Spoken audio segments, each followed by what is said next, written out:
사도 바울은 이 9장에서 이스라엘에 대한 4가지 질문을 하고 있습니다. 우리는 그동안 우리가 여러 가지 이렇게 질문을 살펴보았지만은 오늘 이 본문에서 첫 번째 질문이 뭐냐면 이스라엘이 실패했다는 것입니다. 믿음에서 단락해 버린 거죠. 그래서 그들이 하나님을 배반하고 그렇게 살아가는 것이 실패냐라고 그렇게 말합니다. 그럴 때 이스라엘이 실패한 것이냐 아니면 하나님의 백성을 향한 하나님이 실패한 것이냐라는 것입니다. 그러나 성경에서는 그렇지 않다라고 말씀하고 계십니다. 육신의 자녀들을 통하여 하나님의 역사가 완성되는 것이 아니라 약속의 자녀를 통하여 구원이 완성되어지는 것입니다. 아브라함을 통하여 그 백성들을 하나님의 선민으로 선택하셨습니다. 그 백성들을 통해서 구원이 완성되는 것이 아니라 약속의 자녀를 통하여 구원이 완성된다는 사실을 우리에게 가르쳐주고 있습니다. 그리고 지금도 하나님의 약속은 이렇게 약속의 자녀들을 통하여 구원이 그 하나님의 약속이 이루어져 가고 있습니다. 그렇다면 하나님의 선택은 뭔가 불합리하지 않는가라는 질문을 하고 있습니다. 거대하다면 역시 그렇지 않다라고 우리는 성경을 통해서 보게 되어집니다. 하나님의 선택받은 사랑이기 때문에 하나님이 우리 하나님의 백성들 약속의 자녀들로 선택을 이미 했기 때문에 사랑에는 불의가 있을 수 없다는 것입니다. 여러분 사랑하는 자녀들이나 남편과 아내나 여러 가지 사람들을 사랑하는 대상들이 있을 것입니다. 다른 사람은 그 사람을 미워할 수도 있어요. 그러나 내가 선택한 그 사랑에 그 사랑을 한다는 것이 다른 사람들이 너 그런데 무슨 사랑이 있느냐라고 질문할 수 있습니다. 그러나 선택한 나에게는 불의가 있을 수가 없죠. 사랑에는 어떤 불의가 있을 수 없습니다. 그러므로 하나님께서 선택한 백성들, 하나님이 언약한 약속된 백성들, 이 백성들을 하나님이 사랑한다는 것이 불의가 있을 수 없다는 것입니다. 이 세 번째 질문이 뭐냐? 그렇다면 왜 하나님은 이스라엘을 나무라시고 허물하고 있느냐는 것입니다.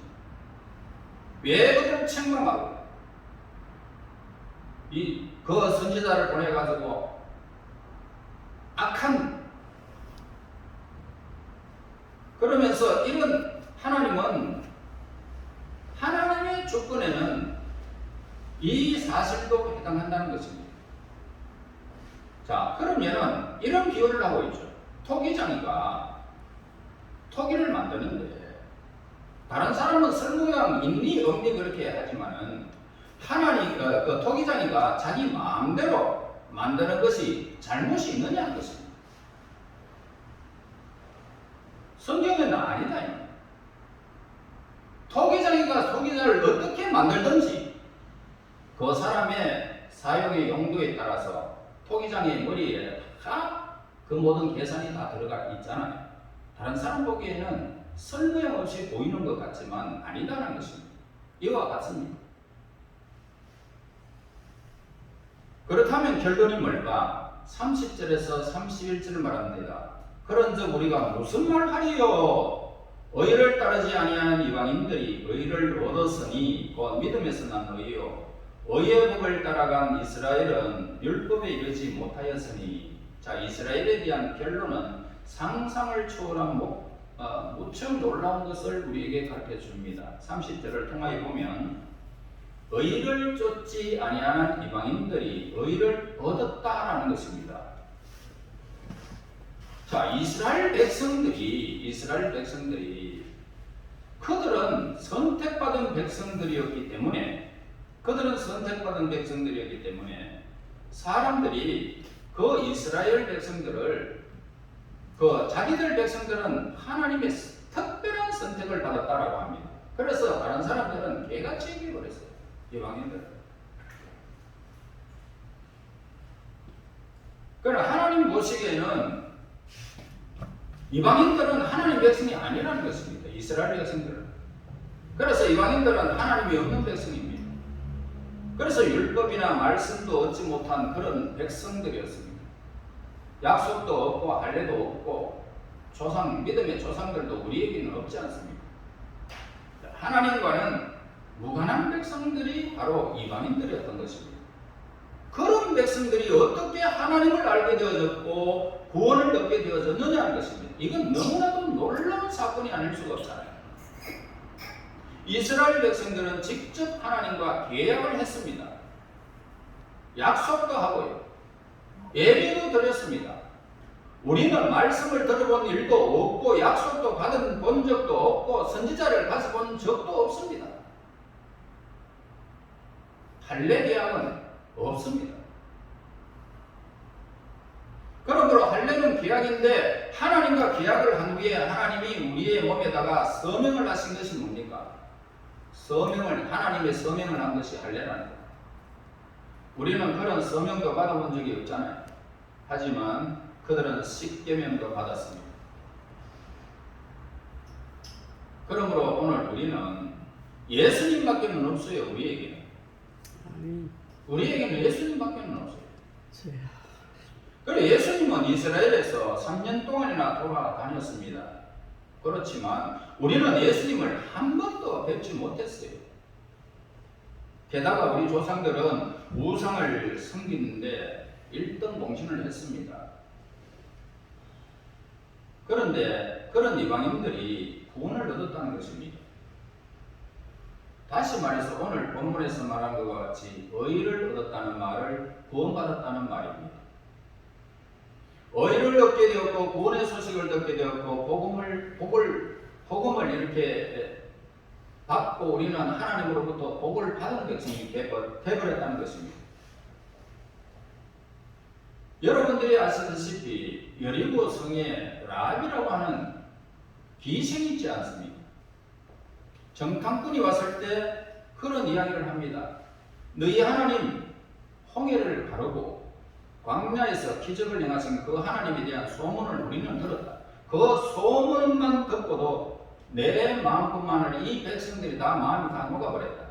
너희 하나님은 상천하지의 참 하나님이시다 라고 소문을 듣고도 하나님을 알았던 것입니다. 그래서 결국 라합은 그 하나님을 알았고 그는 하나님의 백성이 되어버렸습니다. 구원받았다는, 의를 얻었다는 것입니다.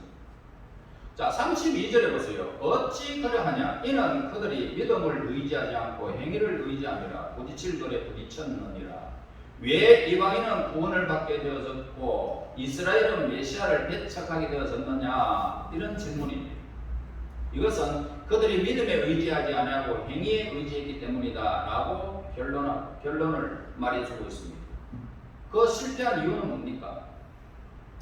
구원을 믿음으로 얻지 아니하고 행위로 얻으려고 했기 때문이었다라고 그렇게 기록하고 있습니다. 그리고 역설로 말하면 구원받을 수 없었던 이방인들이 구원을 받을 수 있었던 것은 무엇 때문이냐? 믿음 때문이었다는 겁니다. 로마서 1장 17절에 복음에는 하나님의 의가 나타나서 믿음으로 믿음에 이르게 하나니 기록된 바 오직 의인은 믿음으로 말미암아 살리라 한 것 같으니라. 자, 어떻게 구원을 받았느냐? 어떻게 의로워졌느냐? 그러면 어떻게 의로워질 수가 있을까? 믿음으로만 할 수 있다는 것입니다. 의롭게 되는 것은. 따라서 의인은 오직 무엇으로? 믿음으로 말미암아 산다는 것입니다. 이것이 종교 개혁을 일으킨 말씀입니다. 그리고 4장으로 이제 넘어가게 되죠. 하나님이 왜 아브라함을 선택했는지 그 장에서 이야기를 하고 있습니다. 아브라함은 믿음이 없는 사람이 아니라 실수가 많고 우리와 똑같은 성정이 같은 보통 사람이었습니다. 아브라함에게는 믿음이 있어서 하나님께서 아브라함을 택한 것이 결코 아닙니다. 그는 믿음이 없었습니다. 저는. 우리도 마찬가지입니다. 우리가 하나님을 알았습니까? 전혀 모릅니다. 그런데 우리가 구원 받았잖아요. 그리고 아브라함에게 있어서 하나님께서 아브라함을 택한 것이 결코 아닙니다. 그러므로 믿음이 있어서 아브라함을 택한 것이 아니라 하나님께서 믿음이 없는 우리를 불렀습니다. 불렀어요. 그리고 믿음의 사람으로 하나님이 만드신 것입니다. 아브라함도 똑같습니다. 믿음 없는 사람을 불러가지고 아브라함아 불러가지고 믿음의 사람으로 만들어버린 것입니다. 하나님. 우리 또한 똑같습니다. 그렇다면 왜 우리는 아브라함을 믿음의 조상이라고 그렇게 부르느냐라고 그렇게 질문할 것입니다. 그 이유는 아브라함에게 있지 않다는 것입니다. 아브라함이 하나님을 믿는 것이 의가 되었던 것처럼 잘 들어야 돼요. 아브라함이 하나님을 믿는 것이 의가 되었던 것처럼 모든 사람이 예수님을 믿음으로 의를 얻었다는 것입니다. 그래서 이 진리를 가르치기 위하여 하나님께서 아브라함을 모델로 세웠는데 그 이유가 있다는 것입니다. 자신이 노력하여 구원을 얻을 수만 있다면 하나님은 전혀 필요가 없습니다. 스스로 구원하면 되지 않겠느냐는 것이죠. 그러나 인간에게 구원이라는 말 자체가 없다는 것입니다.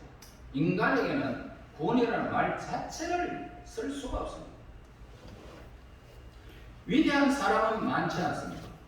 하지만 위대한 사람일지라도 구원자가 될 수가 없는 것은 모두가 죄인이기 때문이죠.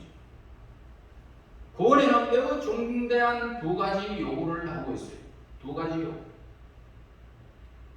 그러니까 구원은 인간 밖에서 와야 된다. 죄 있는 인간으로 통해서는 누구도 구원을 받을 수가 없습니다.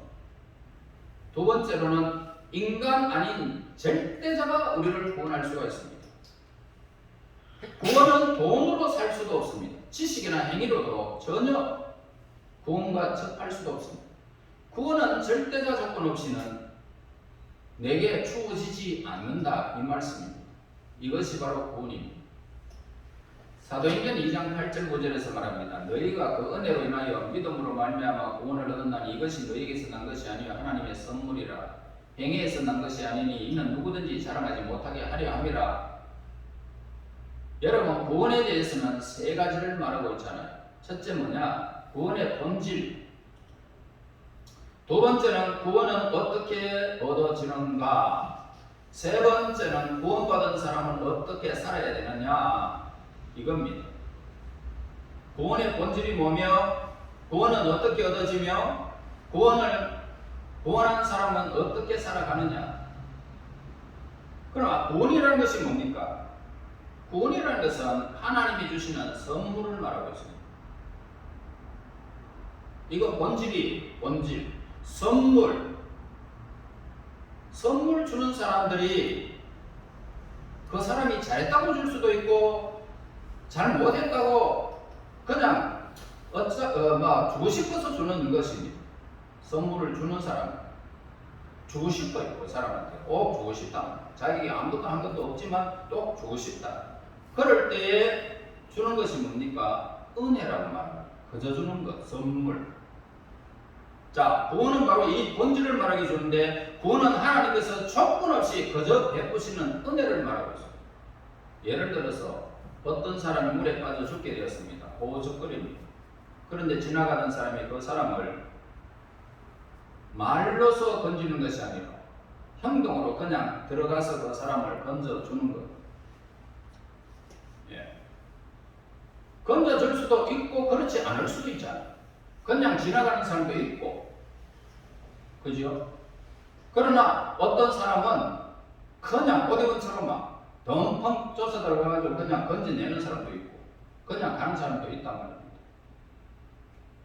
그러나 건져줄 수도 있고 건져주지 않아도 되지만 건져주는 겁니다. 이것이 바로 뭡니까? 그에게 그 사람이 자기에게 뭘 한 사람이 아니에요. 도움을 준 사람이 아니에요. 그 사람을 알지도 못하는 사람이잖아요. 그러나 건져 주었어요. 그게 뭡니까? 은혜라.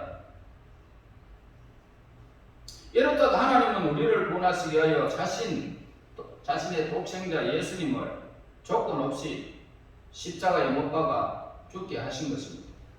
우리는 하나님을 모르는 백성들이잖아요.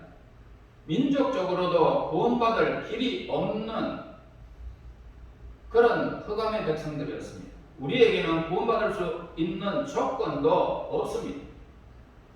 또한 이 구원은 믿음으로 받는 것입니다. 제가 물에 빠졌을 때 이렇게 줄을 던져주는 사람이 있어야 내가 구원을 받죠. 그런데 나는 저 사람 모르는데 이 줄을 잡아야 되나 잡지 않아야 되나 이걸 생각하는 물에 빠진 사람이 그렇게 생각하면서 잡을까 말까 하는 사람이 있느냐고. 생명의 위협을 느끼면 잡는 거예요. 고민해서는 안 된다는 말입니다. 이게 믿음입니다. 내가 잡아야 되나 안 잡아야 되나. 우리가 복음을 들으면서 내가 믿어야 되나 안 믿어야 되나 이거 생각할 이유가 없잖아요. 아니면 지옥 가는데 죽는 게 없냐. 영원한 고통 속에 내가 빠지는데 이 사실을 깨달은 사람만이 줄을 잡는단 말이에요. 무조건 하고 조건 없이 잡아버리는 거예요. 이게 뭡니까? 믿음이죠. 이게 믿음. 잡지 않으면 그것은 나와 아무런 상관이 없는 줄이 되는 것입니다. 잡아야 돼요. 나는 죄인이라는 것을 아는 사람은 잡을 수 있습니다. 나는 구원받지 못한 멸망받을 사람인 걸 아는 사람은 이 줄을 잡는 것입니다. 이것이 바로 딱 잡는 순간 이것이 내 믿음이에요. 이걸 통해서 하나님이 우리를 의롭게 여기시는 거예요. 하나님께서는 나의 뜻과 상관없이 예수님을 우리에게 보내주셨습니다. 그리고 무참하게 죽음을 당하게 하셨습니다. 즉 나를 위한 구원의 줄이 던져졌다는 것입니다. 그것을 잡아야 합니다. 예수님이 나를 위해 돌아가셨다는 사실을 우리는 믿어야 하는 것입니다. 만약에 이러한 감사가 없다면 구원의 감격을 다 잃어버렸기 때문입니다. 오늘 저와 여러분들에게 이 구원의 감격이 흘러넘쳐야 합니다. 세상 사람 모든 것들을 다 잊어버려도 이 구원의 감격이 우리에게는 늘 넘쳐야 됩니다. 그러므로 구원은 뭡니까? 우리가 행한 것은 아무것도 없다는 사실을 깨닫는 것입니다. 그러므로 구원은 우리에게 선물입니다. 따라서 구원받은 사람은 자랑할 수가 없어요. 겸손하지 않아요. 뽐내지 않아요. 구원받은 사람에게는 커서 눈물이 나는 것입니다. 눈물밖에는 더 이상 흘릴 게 없습니다. 그런데 이 놀라운 구원을 이스라엘은 행위로 얻으려고 했던 것입니다. 행위. 무엇이든지 소위 있다라고 하는 사람들이 더 교만합니다. 하나님은 마음이 가난한 자를 사랑하고 계십니다. 하나님 앞에 내세울 것도 없고 부끄럽기만 한 그런 사람들을 하나님은 사랑하고 계십니다. 그러므로 많은 것을 가졌다 하더라도 마음이 가난해져야 된다 이 말입니다. 마음이 가난해져. 나는 아무것도 할 수 없는 인생임을 우리는 말해야 됩니다. 내 것이라고 생각하지 말아야 됩니다. 건강도 자녀도 지식도 모든 것은 하나님이 주신 것이라는 사실을 인정해야 하는 것입니다. 그럴 때 하나님의 말씀이 그냥 쏙 들어오게 되어 있습니다. 여러분 병든 자에게 치료의 약물이 들어가면 어떻습니까? 그 병이 어떻게 그냥 막 낫는 느낌이 들죠. 힘이 없어요. 정말 행필없이 찌들은 내 영혼을 내 육체를 영양제를 이렇게 맞으면서 내 몸이 회복되는 것 이거 얼마나 아름답습니까? 그러므로 내 것이라고 생각하는 그런 순간 마음은 불안해지기 시작하는 것입니다. 흔들립니다. 수많은 갈등 속에 내 삶을 살아가는 것입니다. 이스라엘은 하나님을 자신들의 전유물로 생각했습니다. 그들이 소유한 많은 종교적인 혜택, 종교적인 전통을 가지고 하나님을 독점하려고 했던 것입니다. 그렇기 때문에 그들에게는 참 구원이 있을 수가 없었죠. 32절의 끝부분에 이런 말이 있습니다. 부딪히는 돌이라고 말하고 있습니다. 부딪힌 돌. 부딪힌 돌. 저는 광주로 가면서 한번 그냥 팍 부딪혀가지고 후닥닥 맞아버진 적도 있습니다. 부딪히는 돌. 무척 아픕니다. 다 끓이고. 여러분, 율법으로 이 신앙생활을 하려는 사람은 돌멩이를 차는 사람과 똑같습니다. 율법을 중요하다라고 생각하는 사람. 나는 이래야지 저래야지, 의로워야지, 이렇게 해야지 저렇게 해야지. 여러분, 돌뿌리 부딪히면 얼마나 아픈지 아십니까? 발끝이.